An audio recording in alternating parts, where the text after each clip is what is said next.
ចាំឆ្នាំងក្តៅតិចយើងចាក់ប្រេងឆាចូលប្រេងឆាចាក់មុំសិនបានហើយព្រោះសាច់ជ្រូកបីជាន់វាមានខ្លាញ់ស្រាប់ចឹងខ្ញុំធ្វើបងប្អូនណាធ្វើវិធីផ្សេងគ្នាខ្ញុំមិនដឹងតែខ្ញុំធ្វើតាមបែបខ្ញុំដាក់ឲ្យវាឈ្ងុយសិនដាក់ឲ្យវារៀងក្រៀមសិនចាំដាក់ខ្ទឹមចូលឲ្យសាច់ជ្រូកវារៀងក្រៀមបានឆ្ងាញ់វាអត់ធំក្លិនឆ្អេះចឹងយើងបិទគ្រាប់សិនខ្លាចវាខ្ទួ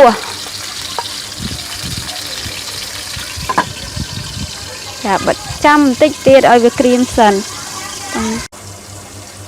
ឡូវយើងមើលសាច់ជ្រូកយើងតិចសិនកូរវាសឹងខ្លាចខ្ទួ